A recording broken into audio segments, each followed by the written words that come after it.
And I know something about that as well. 32 years in the private sector, where I created jobs in partnership with a guy. We started with 3, and we ended up being the largest full-service commercial real estate company in South Florida.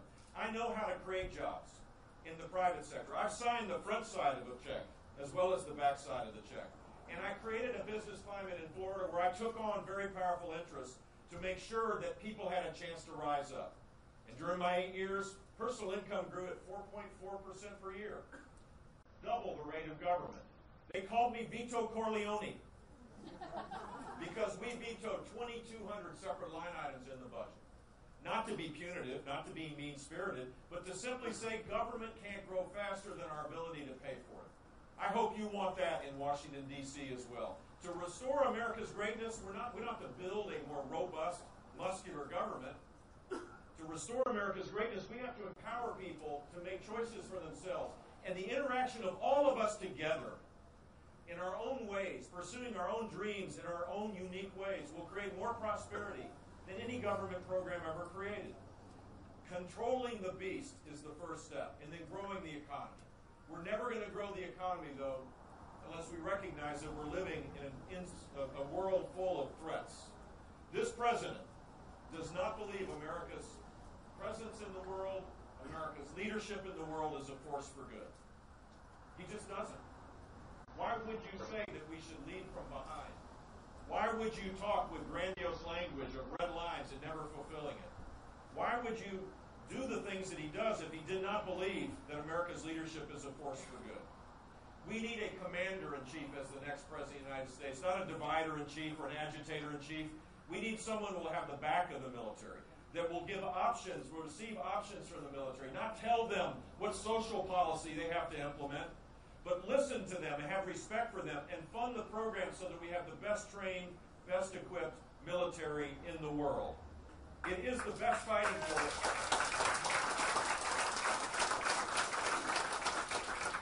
Long before people, after Paris and after the tragedy of San Bernardino, long before that, because after that, all the candidates started scrambling around saying, I have a plan. I'm going to carpet bomb something, which, by the way, is probably in violation of the Geneva Accords, just to put it in perspective. I'm going to do this, I'm going to do that. I gave a speech at the Reagan Library in August that laid out a strategy to destroy ISIS. And that strategy still holds true today. It means directly arming the Kurds and being serious about it. It means embedding with the Iraqi military. Other countries have done it. We've been prohibited to do it. It means to get the lawyers off the backs of the warfighters, where you have to get 3 levels of approval before you drop you drop your sorties, you drop your weapons on top of the targets. It means reestablishing relationships with the Sunni tribal leaders that courageously partnered with the United States, where we created stability in Iraq because of the surge. It means creating safe zones inside of Syria, where we deal with the refugee problem and also build a unified force, Sunni-led, to be able to destroy ISIS and to create a settlement where Assad leaves the country. And it means a no-fly zone in Syria. And for those that worry about Russia, here's my position. Russia should be more worried about us than we being worried about Russia. That is a serious plan, and that plan would create stability and peace. And there are many other elements of a plan that would create security and peace, and it requires American leadership. And the final thing I'll say is, should I be president, I will rebuild the military. The sequester has gutted the military. We need to have an army the size of 480,000 troops, rather than going down on the current run rate down to 420,000. We need to make sure that the Marines are ready, because half of the Marines stationed in the United States do not reach the level of readiness that they need. We need to create weapon systems that are younger than the pilots that fly the planes. We need to strengthen and modernize the nuclear triad. I'm sorry, Mr. Trump. It is an important thing to understand. It has created security. Peace through strength truly matters. I hope you want a president that has a steady hand, that thinks things through, that understands that he doesn't know everything. He knows what he doesn't know and seeks the best and the brightest people to forge strategies to make sure that America's leadership in the world creates safety and security for all of us. And when that happens, we get back to the business of high sustained economic growth. That is why I'm an optimist about the future of this country. You see, I believe that life is a gift from God. It is precious. It is conceived by our Creator. The left believes that people have liabilities that need to be managed. Get in line. We'll take care of you.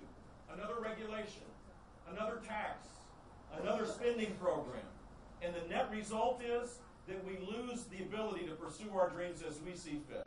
If you believe like I do, and I believe you do, that life is a gift from God, then the organizing principle of this society of ours is to make sure that everybody reaches their God-given ability, no matter what that ability is, and allow them to pursue their dreams in their God-given ways. Imagine a country like that. That's what I imagine each and every day. That is why I'm privileged and honored to be a candidate for president, and why I come here. You didn't have to be here, and I appreciate the fact that you're here on a rainy day, the day before New Year's Eve. Go Clemson, by the way, just for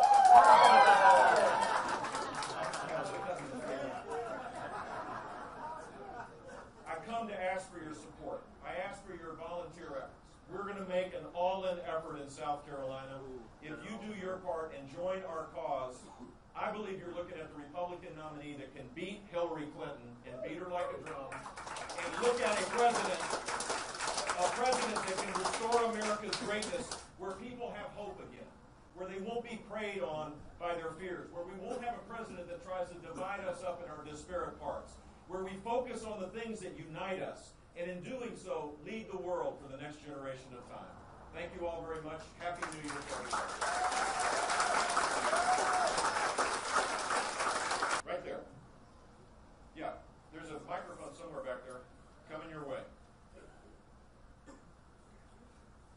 Well, I was wondering, I'm a former student with autism, and I had a heck of a time getting through paying for my freshman year at USC. And I was wondering, would you do anything if elected for students with autism? Well, I'll tell you what I did as governor of the state of Florida. We created the first statewide voucher program for kids that were qualified for the federal IDEA program. The federal law requires students with autism or severe physical disabilities or other developmental disabilities to have a contract with the schools. It's the exceptional ed students get a contract. And if in Florida, if the parent believes that that contract is not being met, unilaterally they can take the money, the state and local monies that go to pay for that child's education and go to a private school. 30,000 kids go to private schools. At first, people thought, oh my God, we're going to destroy the public school system. The world's going to come to an end. How dare you do this? This is their money. You've heard the arguments about this. The net result was, though, that Florida's learning disabled kids lead the nation in learning gains based on the nation's report card. Because now they were empowered to be able to go to a private school. And all of a sudden, they were important. And we have an accountability system in Florida that recognizes that every kid has to be part of that accountability system. And we grade schools A, B, C, D, and F. Totally transparent. Before it was Roman numeral 1 through Roman numeral 5. I had no clue. I can't remember if 1 was low or 5 was high. No one knew, and that's the point. If you have real transparent accountability and you empower parents to make more choices, then you're going to have a much better chance for children, irrespective of where they start, to be able to rise up. And imagine a federal government that says the IDEA money, which is a pretty big slug of money that comes from the federal government to provide education for students like you. Imagine the federal government saying, we'll join up with a state that wants to voucherize this program, to expand it. That's what we should have.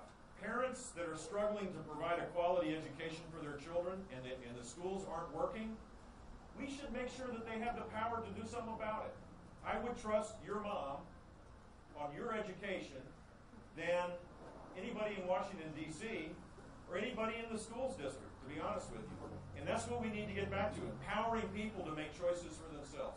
So you're struggling, but how are you doing? I mean, are you doing well? I'm managing. Well, good. Stick with it. Stick with it. Yes, ma'am.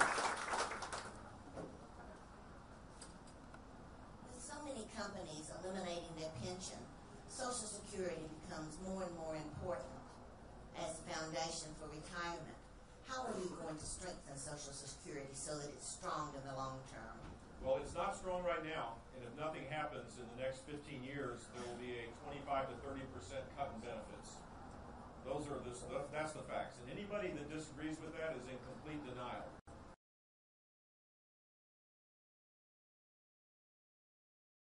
For one, in short order, unless there's any changes, as I said, there'll be cuts. So I've laid out a detailed plan to do it. It starts with raising the retirement age, protecting and preserving Social Security for people that are receiving it today. Starting in 2023, you would raise the retirement age, both early retirement and complete retirement, 1 month for every year. So by 2050, you would reach 70 years for the in retirement, and for early retirement, get to 65. I think one of the challenges for Social Security today, and you implied it, is that it was conceived to be a supplemental retirement system. Today, it is, in many cases, the retirement system for people. So our proposal raises the retirement basic benefit to 125% of the poverty level. Today, it's 80%. How do you do that? Well, you lower the benefits for people of higher income. That's the trade-off. If you want to make sure that there is a basic benefit for everybody in a just society, I believe that's appropriate, you would lower the benefits for higher income people. So those two things would create, and then deal with the CPI issue. Most generally, there's a bipartisan consensus on how you move to a reality-based allocation for inflation. If you do those things, then you're going to create solvency for Social Security based on the actuaries for the next 60 years. But what do we do about savings in general? Because ultimately, you want to make sure people have their private savings. And here are a couple of ideas that I've proposed as well. If you're working past the age of now 66, past retirement age, you pay into this, you continue to pay the employee portion of in your payroll tax, you pay in to Social Security. I think if you've already reached retirement age and you want to keep working, or you have to work, which ultimately is, those are the two options, right? Or maybe you have to work and you like working, that may be the third option. But the simple fact is, you should not have to continue to pay in. It goes directly into your bottom line, if you will. It goes right into your savings, 6+%. So not having employees pay into the payroll if they're past the retirement age. And then we need to reform the whole savings systems. My little business, in my post-gubernatorial life, I had 4 employees: Maria, Jeb Jr., myself, and one other person, Max. It cost me $1,000 to set up a 401k. Well, the spread of $1,000 cost on a 401k, where the interest effectively is zero, where the returns are low, isn't possible. But if I could have, which you can't do right now, but if I could have combined my small business with 1,000 other small businesses to get scale, it would have cost a lot less for me to have a 401k, and it would have helped people begin the process of lifelong savings. Likewise, a small business, maybe this restaurant, maybe they want to retain employees, but they don't want to set up a 401k. They should have the ability to create tax deduction contributions to individual savings accounts. There are all sorts of things that we can do to promote savings. Right now, we have a Federal Reserve policy, a central bank policy, that rewards borrowing, close to 0% interest. The only people that benefit from that are large corporations that can access capital markets and the government. Small businesses can't access that free money, in effect, and savers are the ones that get hurt the most. We need to restore savings as a core value of our country. And that money gets reinvested into the real economy, creating higher wage jobs for all of us. So that's the plan that we've laid out. It generally gets high regards for those that think we need to reform it, and for those that are in denial, they don't like it. But so be it. They're in denial. Yeah. Following up on that question, I'd like to ask, you talk about diminishing the Social Security benefits for those people who are wealthy. But does that mean people of $75,000 a year income or $1 million? Where is the line going to be? And also, along with that, I'd like to ask, reforms that you're talking about with Social Security, and I appreciate you're going to support Social Security and strengthen it, but how will those affect women and others who have had to take time out of the labor market, in the case of women for childbirth and so on? So, well, first of all, if you have a minimum benefit of 125% of the poverty level, it helps in that regard. It's a significant increase in the minimum benefit compared to 80%, which is the floor right now. And the first part of your question, I apologize, was, at what level does it? It's a gradation. It changes over time. So right now, what's the cap? The cap is like 118. We don't change that. What we change is the benefit, outgoing benefit, and it's graduated. It isn't a level of $100,000 and then it goes up, or the benefit goes down. It graduates over time, up to 250, and then past that is the lowest. The benefit is capped at the lower amount. And the bottom line on this is, in a perfect world, we wouldn't have to make adjustments. But the good news is that 10 years from now, you and I are going to be 10 years older. You with me on that? Oh. Yeah, well, no one anticipated that when Social Security was created. It was designed at a time when the life expectancy was 64 and retirement was 65. That was the most conservative, actuarially sound retirement plan that could ever be created. Now, as we know, life expectancy's gone up. We've made modifications in the 80s, and we need to make them again. And I think it's reality-based to do this. For those that think we can just tax our way through this, or somehow there's going to be a fairy godmother that comes and solves all this, we have to make these adjustments. And it's the only way that we can preserve and protect it for those that already have it. Yes, sir. I'd like to know about the veterans. Got a microphone coming. Excuse me. I'd like to know about the veterans. Yep. Being able to get a claim through the VA in less than 2 years is absolutely ridiculous. It is ridiculous. Whether you're denied or whether you're granted a benefit, but I mean to take 2 years to even get an answer back from them, and then when you appeal something, you've got another 4 years before you can get it approved again. That's ridiculous. It is ridiculous, and we need stem to stern reform. When I started on my journey, the first proposal I laid out was reforming the Veterans Administration, and I sought the advice of a lot of people in South Carolina, where we have a strong group of veteran supporters.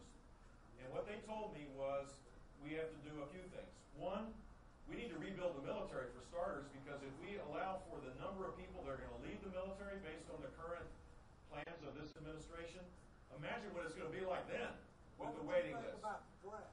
Excuse me? What would you consider about the draft? The draft, I don't think we need it. I don't believe we need it. That's based on the advice I've gotten. I don't think it's necessary. The volunteer army, they continue to have the ability to build a fighting force that is still second to none. But as it relates to the veterans, can I answer that? Yes. Okay. First is to make sure that we don't have an avalanche of veterans that are new veterans, because we can't deal with the waiting lists that exist today. Second, we need career civil service reform. You should be able to fire someone for incompetence inside the Veterans Administration. Period. Over and out. Look, my experience is if you have lifetime protections, it takes away the servant attitude that an employee has. It doesn't exist in the private sector, and it shouldn't exist in the government. And the VA is the place where it should be reformed first. Third, we need procurement and building reform. The Army Corps should do the building for the Veterans Administration. A cost overrun of $1.5 billion, you can't make that up. I mean, they don't only in the federal government. Maybe in other places around the world. I don't know. Maybe some place where they're just taking it all and putting it in some Swiss bank account. You could get to those kind of cost overruns. But that is the state of affairs in Washington, D.C. Someone needs to accept responsibility and accountability. Look, governors have to do this, at least the good ones. You can't just wake up and say, the dog ate my homework. It's not my fault. It's my predecessor's fault. Remember that one? Oh, yeah. You can't do that. If you're a serious leader, you have to say, wake up, and you see the Washington Post has an article about a scandal in the Veterans Administration. instead of saying, how are we going to cover this up so I don't have to take responsibility, you go, holy shnikes, or some version of that. Slightly depending on whether it's public or private. I'm going to do something about this. This is under my watch. We're going to fix this. And so career civil service reform has to be done. Veterans need more choices. They should not have to wait months and months to get their first interview.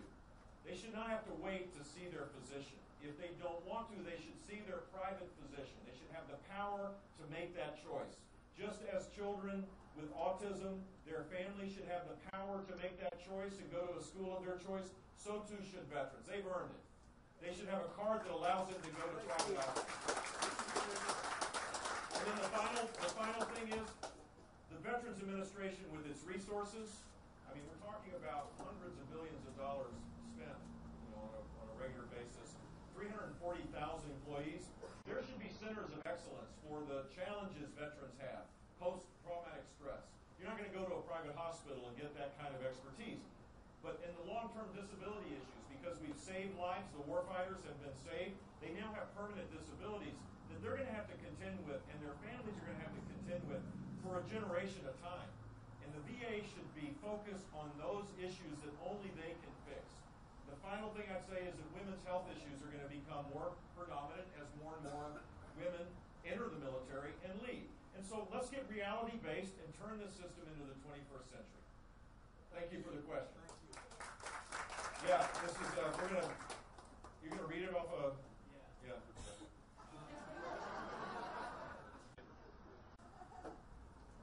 What's the name of your group? GOP Energy. What free market clean energy solutions do you think can assist America's economic future? Market clean. Market-based? The market decides that, not me.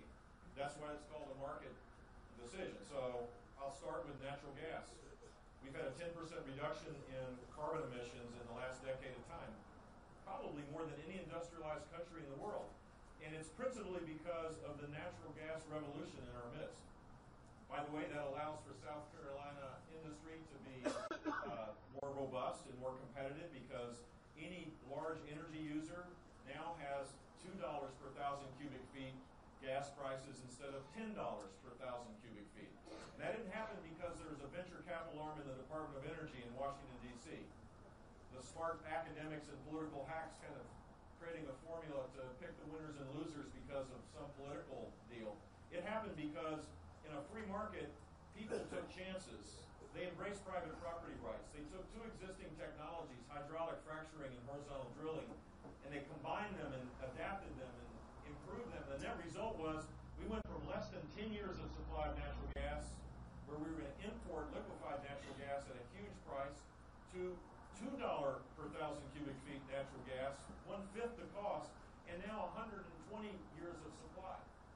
Markets work, and so that would be one.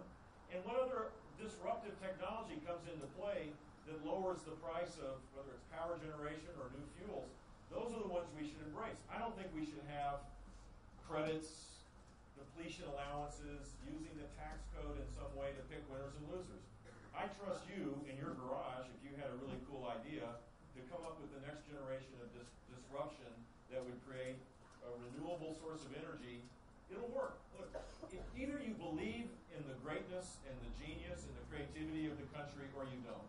If you don't, you tell people to get in line in Washington. If you do, you embrace the unforeseen and unknown. I think America has enough experience to know that this is the place where big things happen. I'll give you an example. I'm from Florida. I'm a space guy. I admit it. I think it's the coolest thing in the world when we lead the world in the exploration of space. I think it's part of who we are. It's in our DNA. It shows the vitality of our country. Elon Musk, an immigrant, just launched a private venture, SpaceX, where he created the first, that I'm aware of, first expendable launch vehicle where it came back and landed perfectly at Cape Canaveral. He didn't have any, NASA was there providing some support. They paid for the launch of the satellite, I guess. So there was support there. But this was a total private sector endeavor. And the idea is to dramatically lower costs so that we can have more discoveries and more research and more benefits of interacting with space. That did not happen because of government. Most of the good things, the cures for diseases, the technological advances, the crazy things we wear on our wrists, these things do not happen because central planners decided. They happen because we embrace the unforeseen and unknown, and energy is the best place to do that. Yes, sir. You're next. Okay, so the foundation of conservatism is limited government. Jefferson said a government that's big enough to give you everything you want is one that's big enough to take it all away. Right. What I'm asking is one of the most overreaching agencies that is only overseen by one court in the entire United States is the NSA, and they're only overseen by the FISA court, and in the entirety of the FISA court ever existing, it's only ever denied 12 requests from the NSA. So my question to you is, do you think that the NSA is from a conservative perspective, do you think the NSA is overreaching its bounds in its data collection, data management, as well? What steps will you take to limit the size of government? Well, that's a bigger question. I'll get to the first question, because I think conservatives also believe the first priority of the federal government, and if you had to pick only one thing, it wouldn't be to carry the mail. It wouldn't be to have Medicaid, or wouldn't be, I mean, there are a lot of important things government does, but much of that can be shifted back to the states. The one thing the federal government has to do is keep us safe. Over and out. And I think the NSA, I think there ought to be a real understanding of what the NSA does, because I don't believe they're violating people's civil liberties. And I believe they are keeping us safe. And every time we push back with some belief that may not be true, we're jeopardizing our national security. The FISA court, the reason why there's only been a few disapprovals of requests is because they're coming with concrete evidence that is being used to keep us safe. And I think weakening that would be a danger. Of course we should be vigilant to protect us. And as it relates to generally the Jeffersonian belief, which I agree with, you start with the premise that government shouldn't grow faster than people's income. And ultimately, if you do that, government shrinks relative to us, which is what we need to have. Right now it's the opposite. Government's growing faster, our income is declining. And how do you do that? Well, you probably need to elect a governor. I'm just saying. Because what do senators do? Senators either don't show up to vote and miss the whole argument, the whole debate. This last omnibus bill is a great example. $1 trillion+ being spent, all these tax extensions being done. I mean, a massive cluster just put on the table, voted up or down, whether you like it or not, without any scrutiny, without any thorough debate, without any oversight, which is what Congress should be doing. They either didn't vote at all because they were out doing other things, or they voted for it because if not, we were going to shut down the government. That's not the way to run the railroad here. Do it the way I had to do it as governor, which is balance the budget. Make sure you reserve for a rainy day. Cut taxes so that you can grow more revenue. Make sure that you're focused on reforming the things that cost too much. Our Medicaid program was running out of control. I would have never supported increasing Medicaid at the state level. It's going to be a disaster for state budgets ultimately. Governor Haley in the South Carolina legislature is right about that. Other governors are going to pay a price. Their successors are. Every time we make a decision to expand government, it's fine, maybe for the first 4 years, but then that guy's gone, right? And we all pay for it. So there has to be vigilance in curbing government. I did it as governor of the state of Florida. We were one of 2 states to go to AAA bond rating. I didn't do it because it was, by smoke and mirrors. I did it the old-fashioned way. We cut spending. We cut the size of government. State government shrunk by 11% of workers. We cut taxes. We reserved for a rainy day. We did all the things that you would expect the business to do. And the net result was that Florida was better off because of it. And the final thing I'd say is respect the Constitution. The reason why the Constitution is powerful, the power of the Constitution is it's the only document that I'm aware of in the world, other than ones that emulated it afterwards, that actually says that we need to be protected from our government. That the Bill of Rights, particularly, and the divided government that exists, was a genius creation that limited government by design. It was designed that way.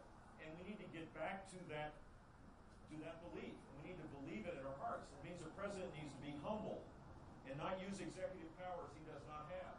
It means a president needs to appoint an attorney general that doesn't run roughshod over the Constitution to achieve a political aim. It means a president does not use the EPA to try to dictate policy he cannot get passed through Congress, which is the way the framers envision us doing it. It means having a president who is a strong leader, but recognizes that you cannot do this exclusively through the executive branch of our federal government. It will not work. It has not worked ever, and it won't work starting now. Yes, ma'am.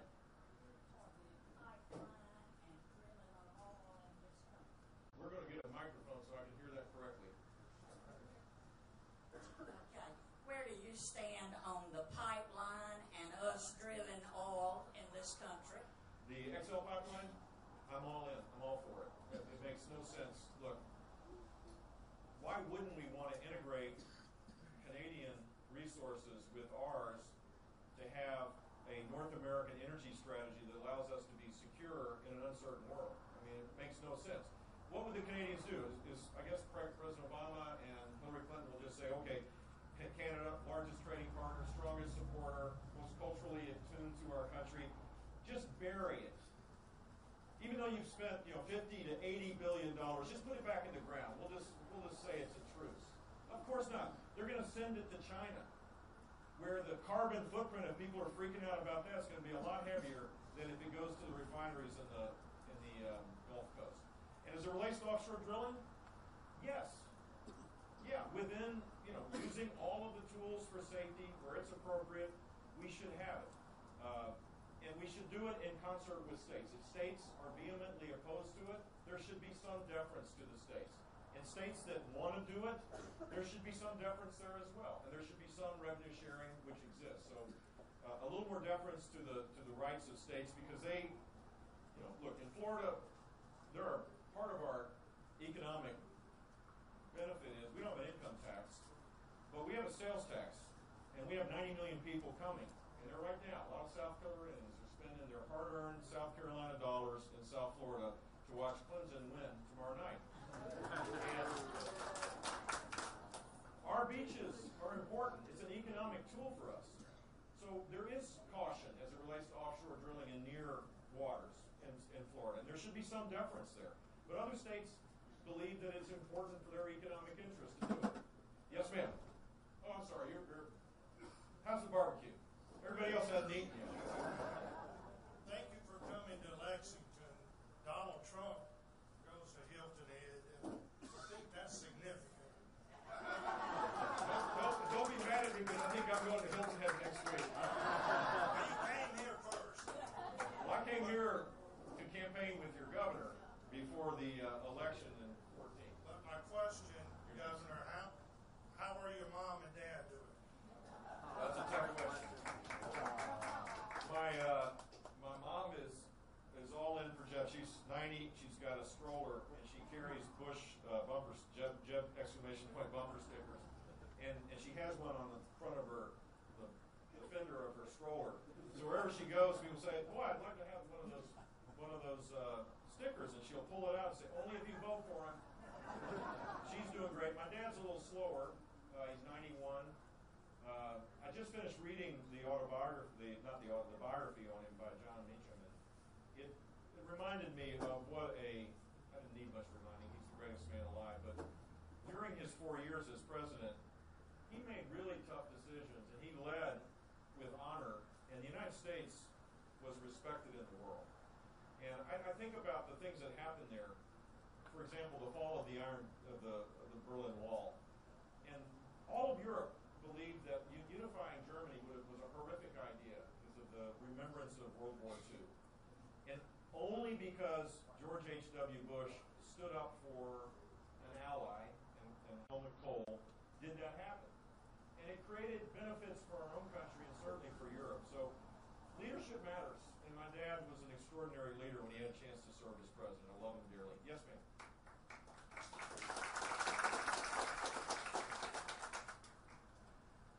This is about Iran, Yep. and they just challenged us They did. on this ship. And I just want to know, they could hit it next time.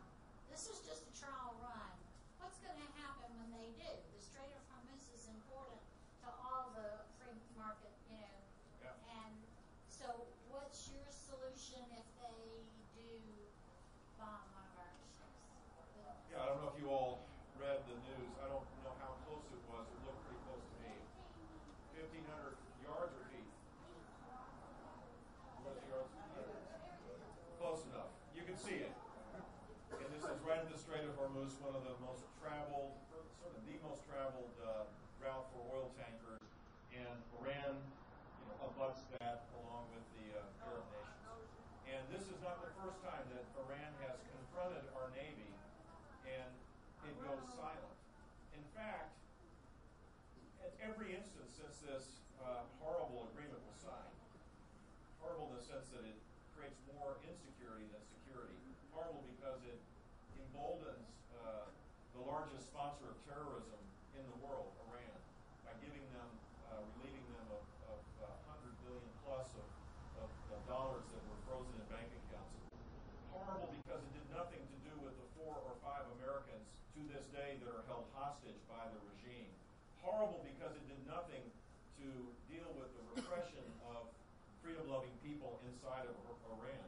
Horrible because they've already violated UN sanctions as it relates to missile launches in total violation. And every time this comes up, Kerry or the president basically, does the curly shuffle in effect and changes the conversation. Look at the shiny object. We're not, this is not serious. Or the visa waiver program that the Congress correctly said that if a person with a European passport has traveled extensively to Iran or to Iraq or to Syria, they need to double check before they come to this country instead of having a free entry as many Europeans have, which has helped us with trade.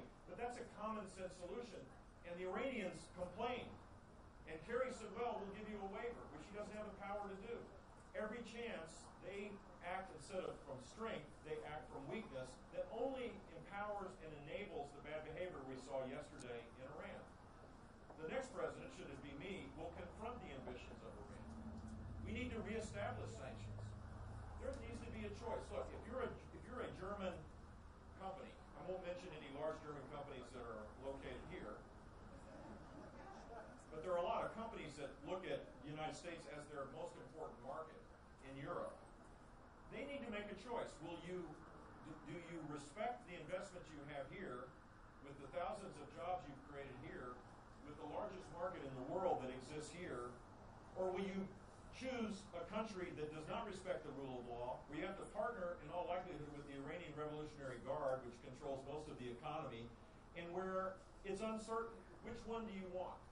I guess, I'm thinking here, just out loud, that my guess is that kind of leadership will push the investments that are all people are salivating to go do in Iran, they'll push them off.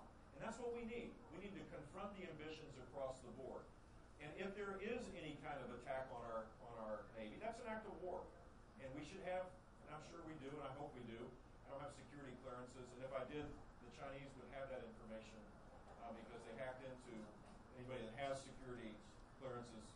You can go to Shanghai to find your copy of yours. If they're serious about this, then there should be retaliation, and that would change their attitude about this. You do not win by showing vacillation and weakness. There's enough lessons of history that know that. Yes, sir. We will.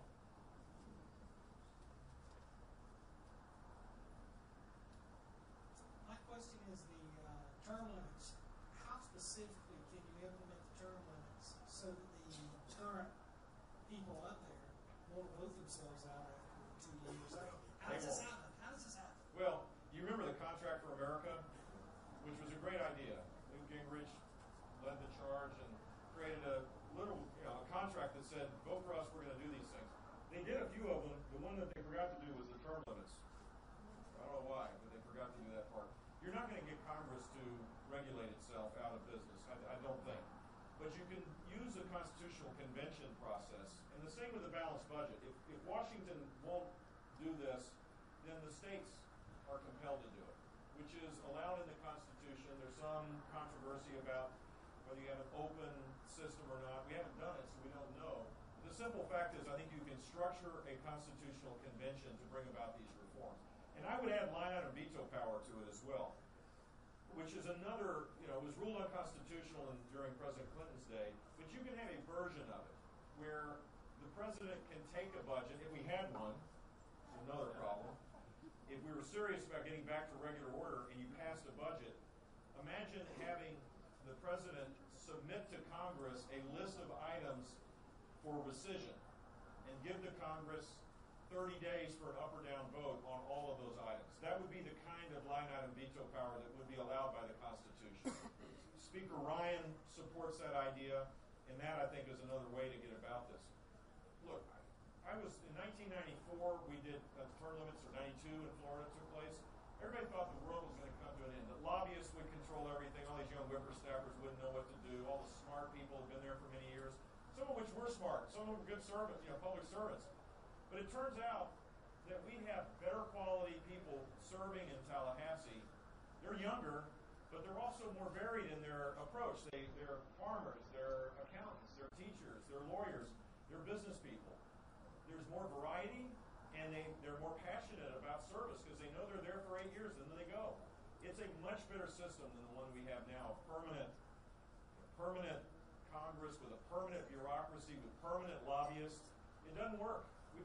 Everybody now sees it, which is why the anger exists. They see it, and they don't see anything happening, and they're angry for good reason. Yes, sir.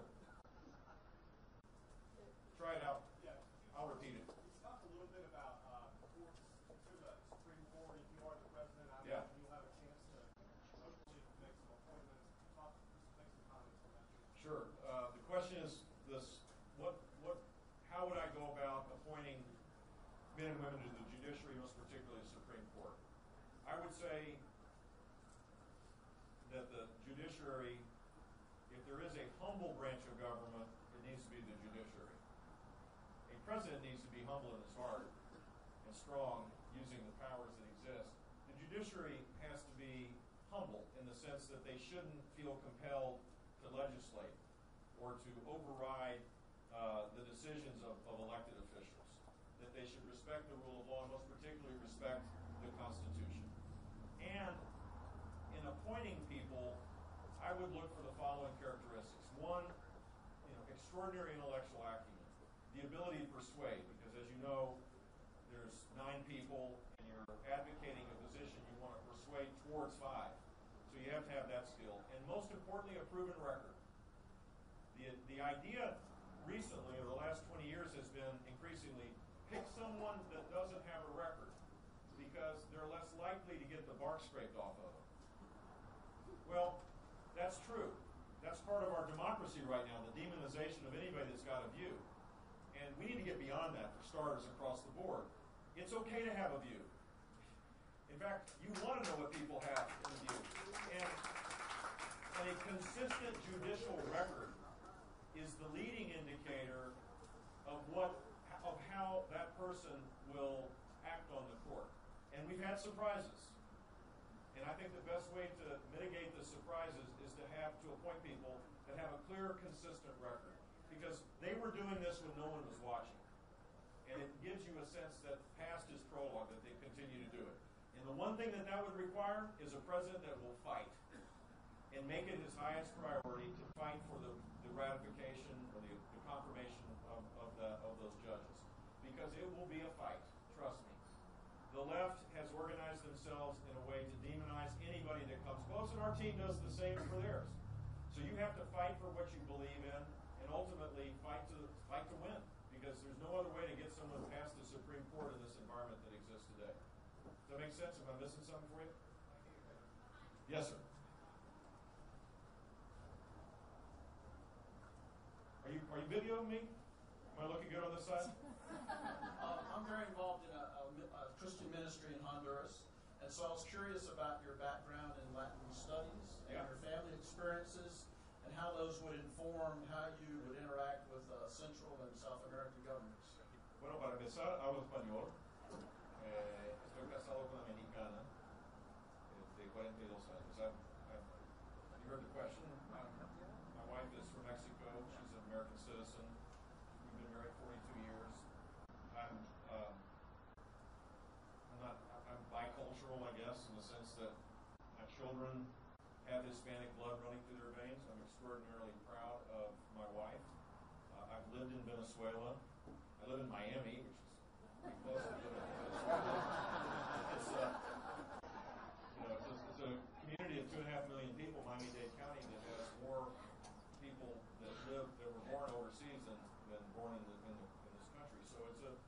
unique place, and I think we've ignored Latin America. And we do it at our peril. You've traveled through your ministry to Honduras, you know that the drug cartel there and the gangs, fomented by our lack of commitment, and fomented in many cases by Hondurans going back, being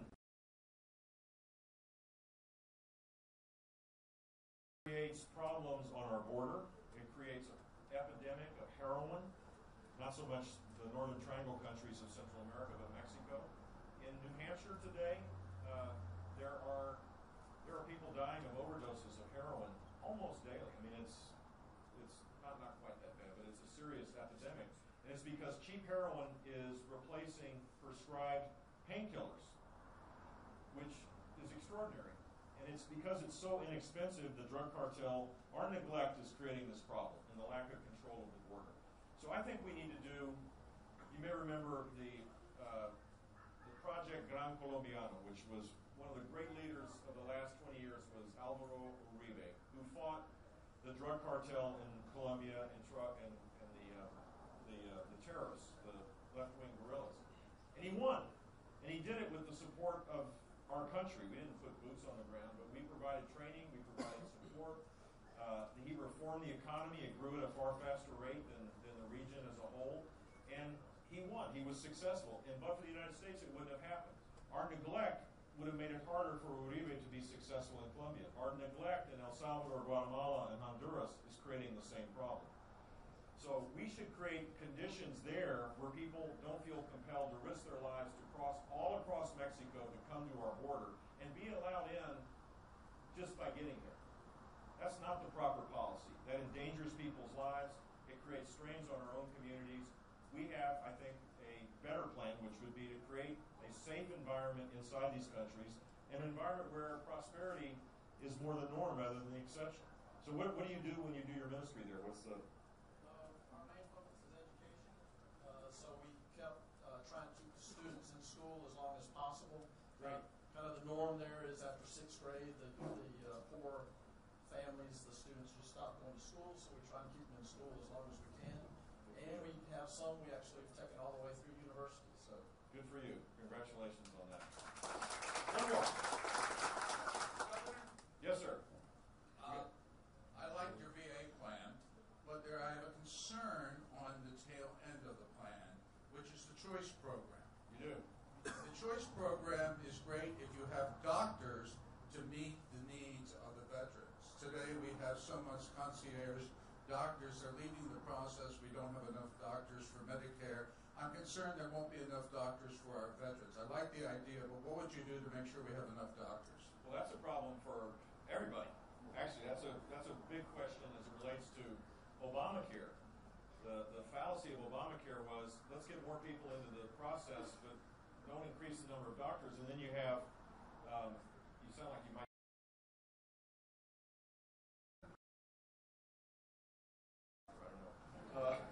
But doctors are retiring because many of these professions, we had big increases of people, and now they're reaching retirement age. So we're going to have a shortage of doctors across the board. The choice ought to be, it's not in lieu of the Veterans Administration, it's to get the Veterans Administration to be more responsive to the needs. So if there isn't a doctor available in your own community that's convenient, obviously you're going to find another option. But I think we need to get back to the business of recruiting, training more doctors in general. And frankly, this may be heretic, I don't know, every state's a little different. I think we also need to expand the practice of nursing to allow for more responsibility. Nurse practitioners, physicians' assistants. We need to extend the reach of doctors to be able to provide care. In Florida, we tried that. We won a few battles, lost a few, because these are very powerful interests that don't like to give up their position in life. But we're moving into an age with telemedicine, with the use of technology, where wireless technology, this watch that I wear, ultimately is going to be a watch that will measure my blood sugar, measure my cholesterol, have all sorts of things. And when something goes wrong, I eat too much barbecue, which I intend to do tonight, it'll send a wireless message to my my healthcare provider or my spouse saying, Jeb, misbehave. It might release medicine. It'll allow us to empower ourselves to make more of the decisions and free up doctors to be able to care for people for these unique, discrete challenges that veterans or other people might have. One more, and then I got to head to Spartanburg. Yes, sir. It's an honor to speak to you, Governor. It's an honor to speak to you. I voted for both your brother and your father twice, both 4 times. 4 for 4, not bad. Right, that's right. But I've got a concern. I'm from Virginia, and from Patrick County, Stewart, Virginia. 32 years retired law enforcement. And recently, it's come out in the news media in Virginia that some of the Republican elites in Virginia have come up with a plan to suppress a lot of the voters that may want to cross lines. In Virginia, we have an open primary. So I'm very upset if that is the case, to alienate or to prevent one of the candidates from becoming the Republican nominee. And you're getting the blame for it, rightfully or wrong. They say that the Republican elite supports Jeb Bush, and that's who they want to be the next president. Of course, I don't know if that's true, but that's what the word is. So they came up with this plan to prevent Democrats, independents, vote in the Republican primary unless they do a pledge and say that I am a Republican, something to that effect, a 9-word pledge. Yet we're an open primary state. I got it. Are you for that proposal? And do you ever think it's good? I don't know if it's a proposal, by the way. I think it's actually been in existence for a long while. Do you think it's and ever? I think the states ought to decide their own election law. So if South Carolina wants to have a closed primary, fine. If they want to have an open primary, fine. New Hampshire has an open primary. Iowa is a caucus. Florida is a closed primary. Every state is different, and I'm not going to get involved in picking what the rules are. I'll tell you one thing, though. If I was the candidate of the elites, first of all, the elites don't control the Republican Party in Virginia. I don't even know who the elites are. They're in some secret squirrel place where they have their meetings, I guess. I mean, but I'll just be clear about this. Donald Trump's not going to get the nomination. He's not going to be president.